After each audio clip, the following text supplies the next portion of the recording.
Kejaksaan Agung telah memeriksa 3 orang dari pihak penyedia laptop di Kemendikbudristek untuk mendalami kasus yang menjerat Nadiem Makarim. Ya, sebelumnya mantan Mendikbudristek Nadiem Makarim telah ditetapkan sebagai tersangka beserta 4 orang lainnya dalam kasus penyediaan laptop di Kemendikbudristek yang merugikan negara mencapai 1,9 triliun rupiah.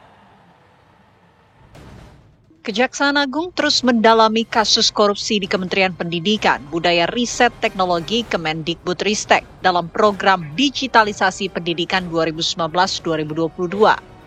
Penyidik Kejagung telah melakukan pemeriksaan sejumlah saksi dari perusahaan penyedia laptop.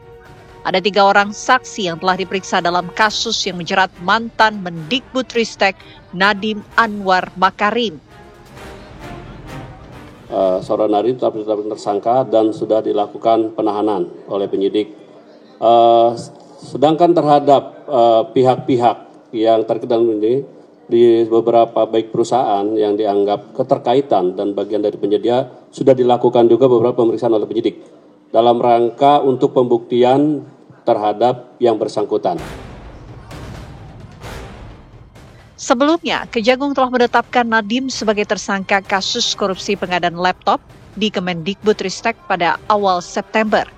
Nadiem menjadi tersangka yang telah merugikan negara dengan perkiraan mencapai 1,98 triliun rupiah, walau angka pastinya masih dihitung BPKP. Meski Hotman Paris, pengacara Nadiem berdalih tidak ada dana yang mengalir ke kliennya, Kejagung tetap yakin karena mempunyai sejumlah barang bukti yang dapat menjeratnya. Kapus Penkum Kejagung, Anang Supriyatna menegaskan penyidik akan terus mendalami kasus ini. Perbuatan tindak pidana korupsi tidak hanya terbatas kepada memperkaya diri sendiri, tapi memperkaya orang lain juga kan unsurnya sudah jelas di situ. Yang jelas saat ini penyidik tetap melakukan pendalaman bagaimana mengungkap fakta-fakta hukum yang nantinya akan berkembang, apakah nanti ada pihak terlibat yang lain, nanti kita lihat aja. Sementara untuk saat ini Chromebook hanya 5 tersangka, termasuk yang saudara NS itu. Sementara itu peneliti Pukat UGM, Zainur Rohman menyebut meski Nadiem membantah telah menerima keuntungan dan memperkaya diri sendiri, namun ada peran-perannya yang dinilai sebagai perbuatan melawan hukum.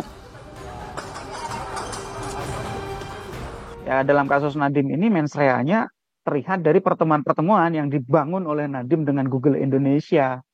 Yang kedua, membuat arahan pada anak buahnya langsung to the point untuk menggunakan Chromebook dibandingkan menggunakan yang lain. Padahal kan di dalam sistem pemilihan itu seharusnya didahului dengan satu kajian, kajiannya kemudian sampai kepada kesimpulan. Tetapi bahkan sebelum kajian itu sampai kepada kesimpulan, Nadiem sudah mengarahkan agar Chromebook itulah yang dipilih dan digunakan untuk sekolah seluruh Indonesia.